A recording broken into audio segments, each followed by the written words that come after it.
ఇప్పటి వరకు ఎన్నో చోట్ల మీ సమస్యకు పరిష్కారం కోసం వెతికి అనేక డబ్బులు పోగొట్టుకుని అలసిపోయారా? ఇక మీ సమస్యలు ఎట్టి పరిస్థితుల్లోనూ తీరవనుకుంటున్నారా? అయితే ఒక్కసారి మీకు ఎటువంటి సమస్య ఉన్నా సరే గాయత్రి జ్యోతిషాలయాన్ని సంప్రదించండి. అసలు మీ సమస్యకు కారణమైన పాపగ్రహాలని కనిపెట్టి అవి పెట్టే బాధలకు దశమహావిద్యల ద్వారా, అలాగే ఇప్పుడు ఎంతో ఫేమస్ అవుతున్న సీక్రెట్ బుక్ మెథడ్ ద్వారా మీకు 100% సొల్యూషన్ కేవలం 2000 రూపాయలకు అందిస్తాం. మరి ఎటువంటి ఫీజు కూడా మీ నుండి ఎక్స్ట్రా వసూలు చేయం. కేవలం 40 నుంచి 60 రోజుల్లోపు మీ సమస్యకు 100కు 100% పరిష్కారం దొరుకుతుంది. దానికోసం మీరు మీ పుట్టిన తేదీ, పుట్టిన సమయం, పుట్టిన ఊరి వివరాలను 9160803649 అనే నంబర్కు వాట్సాప్ ద్వారా పంపించి గూగుల్ పే లేదా ఫోన్పే ద్వారా 2000 రూపీస్ పే చేసి స్క్రీన్ షాట్ని అదే నెంబర్కి వాట్సాప్ ద్వారా పంపండి. కేవలం 10 రోజుల్లోపు ఒకరోజు ముందుగా మీకు టైం ఇన్ఫార్మ్ చేసి ఆ టైంకి మేము ఫోన్ చేసి మీ సమస్యకు పరిష్కారం తెలుపుతాం. 100కు 100% మీ సమస్యకు పరిష్కారం దొరుకుతుంది. ఓం శ్రీ గురుభ్యో నమః. ఓం శ్రీ మహాగణాధిపతి నమః. గాయత్రి జ్యోతిషాలను యూట్యూబ్ ఛానల్ ఎంతగానో ఆదరిస్తున్న మకర రాశి వారందరికీ కూడా 2024 నూతన సంవత్సర శుభాకాంక్షలు.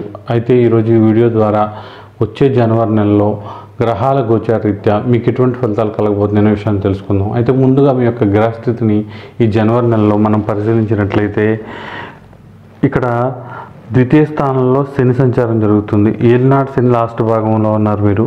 అలాగే తృతీయంలో రాహు సంచారం, అలాగే చతుర్థంలో గురువు సంచారం, భాగ్యంలో కేతు సంచారం, అలాగే లాభంలో శుక్రుని సంచారం, అలాగే వ్యయంలో రవికుజ బుధుల సంచారం. ఇక్కడ ఏంటంటే మనం మామూలుగా ఎప్పుడైనా సరే ఉగాది వచ్చినప్పుడు, న్యూ ఇయర్ వచ్చినప్పుడు ఒక డెసిషన్ తీసుకుంటాం అనమాట. ఖచ్చితంగా ఈ సంవత్సరం ఇలా ఉండాలి, కొన్ని విషయాల్లో మానేయాలి, లేకపోతే సపోజ్ ఇంట్లో కొంతమంది కొన్ని అలవాట్లు మానేయాలనుకుంటారు. ముందు మానేయాలి, సిగరెట్ మానేయాలి, ఇలా పెట్టుకుంటారు అనమాట. లేకపోతే ఈ సంవత్సరం ఇది సాధించాలి అని. మకర రాశి వారు అలా పెట్టుకుని సాధించాలని ఫైట్ చేయాల్సిన సంవత్సరం ఈ సంవత్సరం అనమాట. ఎందుకంటే ఇక్కడ మీకు ద్వితీయ స్థానంలో, కుటుంబ స్థానంలో ఏలినాటి శని సంచారం జరుగుతుంది. ఇక గురుబలం కూడా పెద్దగా లేదు కొంతకాలం. ఈ రాహు ఒక్కడే అనుకూలం. ఇక జనవరి అంటే సంవత్సరం ఫలితాలు ఆల్రెడీ చెప్పాము. అయితే ఏంటంటే జనవరి నెల నుంచి కూడా మొదలవుతుంది కాబట్టి ఓ చక్కటి ఈ సంవత్సరంగా మార్చుకోవాలంటే మీరు చాలా స్ట్రగుల్ అవ్వాలి, చాలా కష్టపడాలి. అయితే శని మీ రాశ్యాధిపతే. మీకు ద్వితీయ స్థానంలో ఉన్నప్పటికీ కూడా మీ రాశ్యాధిపతే కాబట్టి రాహు నక్షత్రంలో ఉన్నాడు కాబట్టి పెద్ద అడ్డంకులు సృష్టించడు. కానీ ఏంటంటే కొంచెం కష్టపడితేనే మేలైన ఫలితాలు వచ్చే అవకాశం ఉంటుంది. అలా కూర్చుంటే వచ్చే అవకాశం ఉండదు. ఇక్కడ ఏంటంటే జనవరి నెలలో కూడా మీకు ఓన్లీ రాహు ఒక్కడే అనుకూలంగా ఉన్నాడు. మిగతా గ్రహాలన్నీ గురువు కానీ, శని కానీ, కేతు కానీ, శుక్రుడు కానీ, రవికుజ బుధులు కానీ వీళ్ళు ఎవరు అనుకూలంగా లేరు. మరి పట్టిందల్లా బంగారం అనే పేరు ఎందుకు పెట్టారు అని మీరు అడగొచ్చు అనమాట. అయితే ఏంటంటే మనం జీవితాన్ని మనమే మార్చుకోవాలి. మనకి నచ్చినట్టుగా మనం ఒక స్టాండ్లో ఉండాలన్నమాట. మనకి ఇది కావాలి అని గట్టిగా ఫిక్స్ అయ్యి దానికి అన్ని రకాలుగా ప్రయత్నించాలి. చాలా కొటేషన్స్ చూస్తూ ఉంటాం మనం రీల్స్లోను, ఫేస్బుక్లోను, ఇన్స్టాగ్రామ్లోను, యూట్యూబ్ షార్ట్లలోను అనమాట. చివరి వరకు పోరాడితే ఏదైనా విజయం సాధించవచ్చు అని. అయితే కొంతమంది నమ్ముతారు, కొంతమంది నమ్మరు. రకరకాల మైండ్ సెట్లు పీపుల్ ఉంటారనమాట. అయితే ఎవరైతే సీరియస్గా జీవితాన్ని మార్చుకోవాలని కోరుకుంటున్నారో వాళ్ళందరికీ కూడా ఏలినాటి శని వెళ్తూ మేలే చేస్తాడు కాబట్టి ప్రతి దెబ్బకి కూడా ఇంకా స్ట్రాంగ్ అవుతూ నేర్చుకోవాలి. మీరు ఎంత దెబ్బలు తగిలితే అంత స్ట్రాంగ్ అవుతూ నేర్చుకుంటూ మనుషులు ఈ లోకంలో అందరూ స్వార్థపరులు. ఎందుకంటే ఇదో సాయి కుమార్ డైలాగ్ చెప్పినట్టు అవసరానికి అడ్డదారులు తొక్కి వాళ్ళే తప్ప మంచోళ్ళు చెడ్డోళ్ళు ఎవరూ లేరనమాట. తప్పక ఆ టైంలో మనుషులు మారిపోతారంతే. ఇంకా మనం ఎవరిని కూడా ఇలాగా ఉండాలి, ఇలాగే ఉండాలి, అలాగే ఉండాలని కోరుకోవడం అస్సలు కరెక్ట్ కాదనమాట. ఎవరు అలా ఉండరు కూడా. ఇక భార్య, భర్త, తల్లి, తండ్రి వీళ్ళకి తప్పదు కాబట్టి వీళ్ళు మనతో ఇంకా జర్నీ చేస్తారు, కోపం వచ్చినా ఇష్టం ఉన్నా లేకపోయినా.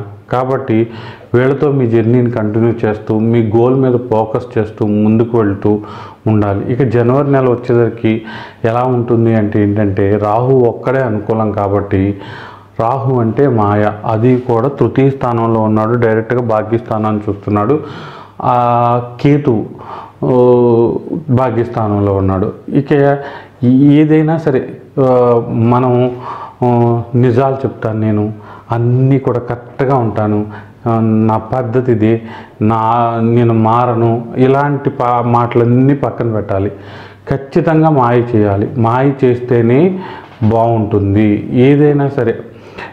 ఈ రాహు ఒక్కడే అనుకూలన్నప్పుడు, రాహు ఎప్పుడు కూడా న్యాయం వైపు నిలబడ్డ వాళ్ళని, ఏదో ధర్మం కోసం నిలబడ్డ వాళ్ళకి ఫేవర్గా అస్సలు ఉండడు అనమాట. మీకు రాహు అనుకూలంగా ఉన్నప్పుడు ఆయనకు తగ్గట్టుగా ఉంటేనే మనని కుటుంబంలో ఎక్కడైనా సరే లీడ్ చేయగలుగుతాం. అయితే ఏంటంటే అమ్మ చందమామను చూపిస్తూ గోరుముద్దలు తినిపిస్తూ అబద్ధం చెప్తుంది అంటారు కదా, అలాంటి మాయలు చేయండి. అంతేగాని ఒకరిని నాశనం చేయడమో, ఒకరిని పాడు చేయడమో, ఏదో డబ్బులు దొంగతనం చేయడమో ఇలా చేయమని చెప్పట్లేదు.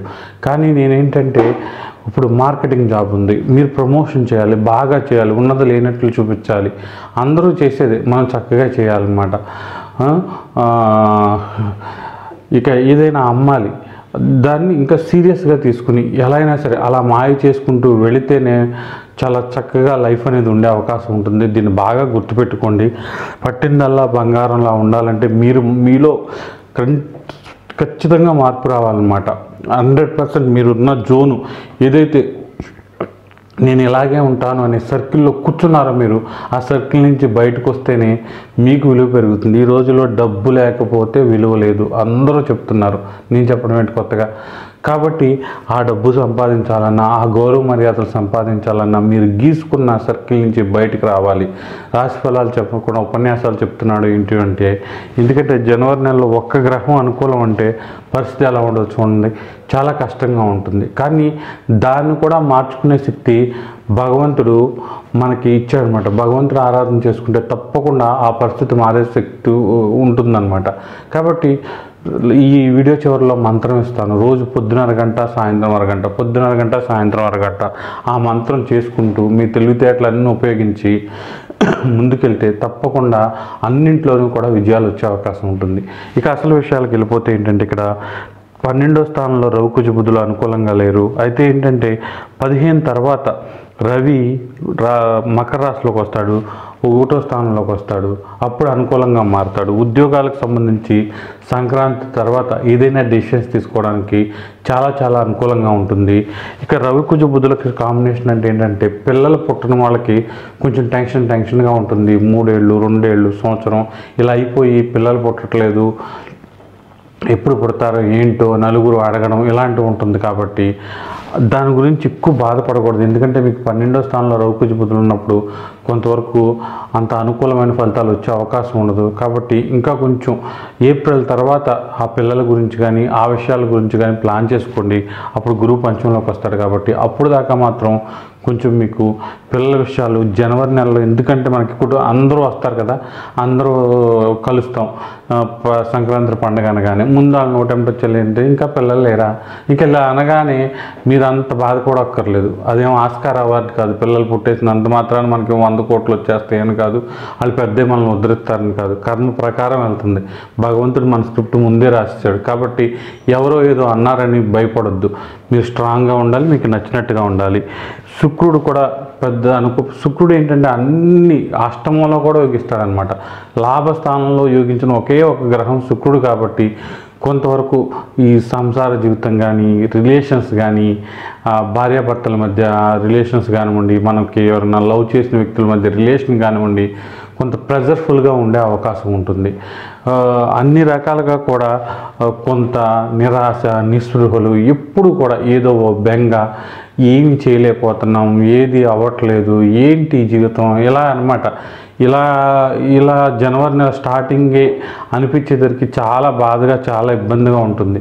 ఇవన్నీ పట్టించుకోకుండా శ్రీకృష్ణుడిలాగా ఏదో రకంగా బతకాలి, ఏదో రకంగా వీటన్నిటి నుంచి పైకి లేవాలి అనుకుని మైండ్ సెట్తో ముందుకు వెళ్తే తప్ప మీరు ఈ ఏలినాటి శని ఈ ఎఫెక్ట్లను తట్టుకునే శక్తి మీకు ఉండదన్నమాట. కాబట్టి అలా అనుకోవాలి. ఎలా అయినా సరే బంతి ఎంత కింద కొడితే అంత పైకి లేసినట్టుగా మీరు కూడా అలాగే పోరాడాలి.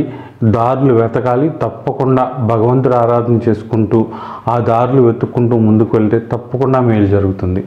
ఇక మీరు చేయాల్సింది ఏంటంటే జనవరి నెలలో శని భగవానుడు ఆరాధన చేసుకోవాలి. తప్పకుండా మీ రాశ్యాధిపతి ఆరాధన చేసుకోవడం వలన చాలా మేలు జరిగే అవకాశం ఉంటుంది. మీ రాశ్యాధిపతి ఆరాధనని రోజు అరగంట పొద్దున, అరగంట సాయంత్రం, 500 పొద్దున, 500 సాయంత్రం ప్రతిరోజు కూడా ఈ స్క్రీన్పై డిస్ప్లే చేస్తున్నాం చూడండి. ఇది మీకు తెలిసిందే. నీలాంజన సమాభాసం రఘుపుత్రాయ గ్రహించ మాత్రాన్ని సంపూర్ణ తమ నమస్కరించడం